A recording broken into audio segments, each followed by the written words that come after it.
This is a new thing which has happened.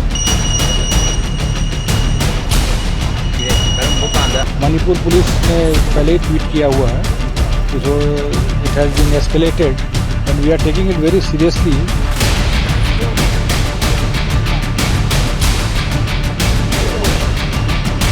The Honorable Chief Minister is also taking it very seriously and he has been talking to several people on different fronts and we are trying to take it as seriously and whoever has done it, we will not be sparing.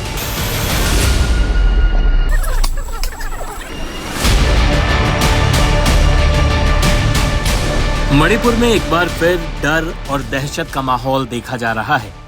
1 सितंबर को राज्य में शुरू हुई हिंसा फिर से बढ़ती जा रही है और सोमवार 2 सितंबर को लगातार दूसरे दिन भी इम्फाल में ड्रोन से हमला हुआ है।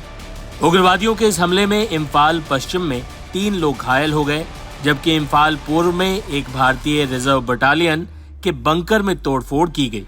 लेकिन अब इन आतंकियों को मुंहतोड़ जवाब देने की तैयारी शुरू हो चुकी है।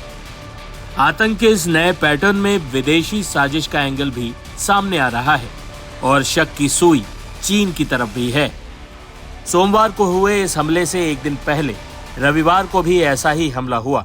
सबसे पहले ड्रोन से ये हमले तब शुरू हुए जब उग्रवादियों ने मैतेई लोगों के एक गांव कोतरुक में हमला कर दिया, जो कि पश्चिम इम्फाल में मौजूद है। इस हमले में एक महिला की मौत हुई और 16 लोग घायल हो गए। घटना के बारे में स्थानीय नागरिक से सुनी। यहाँ पे जब से लड़ाई कुकी और मैतेई के बीच में जब लड़ाई चल रहा है तब से हम यहाँ पे एक वॉलंटियर होने के नाते यहाँ पे इनको डिफेंड कर रहा हूँ।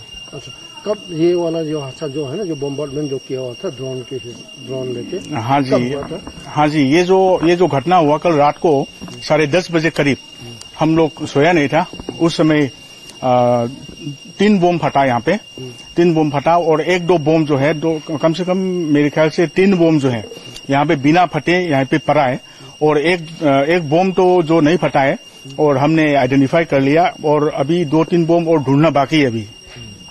अच्छा, कितना ये उसमें से कितना बम फटा था? उस समय 3 बम फटा था। अच्छा, वो कहाँ फटा?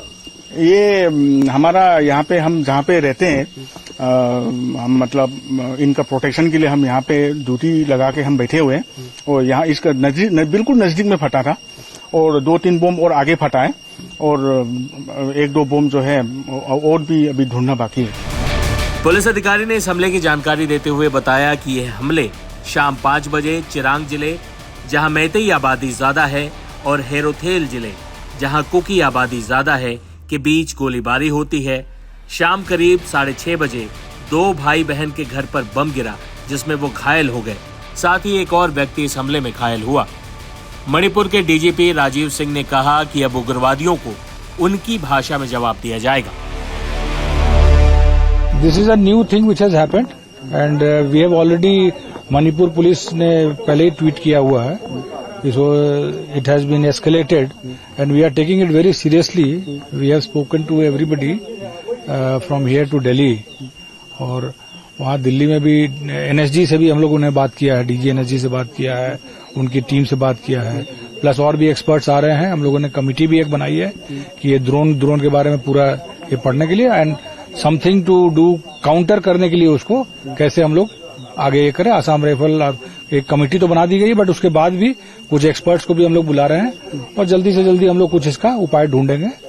वहां पर हमारे पास कुछ है काउंटर के लिए, that also we are trying to deploy. और प्लस जो हिल के एरियाज हैं, जो जहां पर अटैक हुए हैं 3-4 जगह पे, उन सभी पे हम लोग के ऑपरेशन चल रहे हैं। कल भी हुए थे, आज भी हुए हैं, आज रिकवरीज भी हुई हैं, कल भी कुछ रिकवरीज हुई थी, तो कॉम्बिंग ऑपरेशन चलता रहेगा। तो वो बिल्कुल ही श्योर रहेंगे। So everywhere combing operations will carry on. Do you really condemn this such type of new things? Obviously, who will not condemn such type of thing? So what will be the first priority to counter these drone attacks, sir?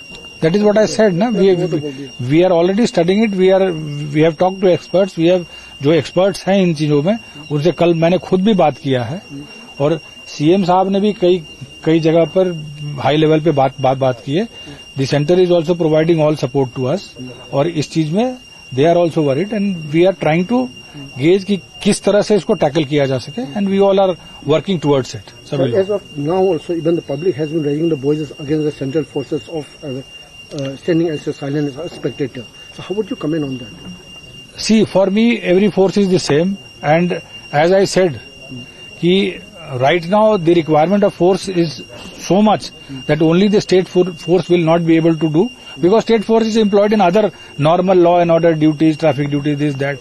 So obviously we need central forces, and that is why about 198 companies of central forces are here, apart from the Assam Rifle and so everybody will combine together and work and try to. Yes, there may be some complaints of some inaction or some passiveness.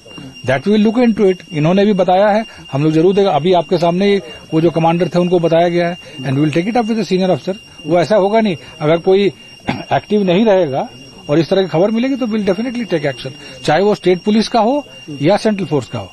अगर वो अपना काम नहीं कर रहा है ठीक से, तो ऑब्वियस है कि भाई it is a discipline force, professional force है, तो उसमें तो हम लोग को ये सब करना ही पड़ता है. So as a DGP, what do you want to say to the perpetrators?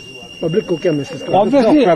Obviously we are going all out against them, and we are doing our operations. I have spoken to the corps commander also. I have spoken to Assam Rifles, all IGs also, and they are also very serious. In fact, DG Assam Rifle has come today, and he is also trying his level best. So everybody combined as a team is working together along with the state government. The Honorable Chief Minister is also taking it very seriously, and he has been talking to several people on different fronts, and we are trying to take it as seriously, and whoever has done it, we will not be sparing them. शांत हो रहे मणिपुर में एक बार फिर हिंसा भड़काने की साजिश किसकी है? ड्रोन से बमबारी की इस प्लानिंग में किसका हाथ है? ऐसे कई सवाल हैं जिनके जवाब मणिपुर की समस्या के समाधान से पहले ढूंढने होंगे.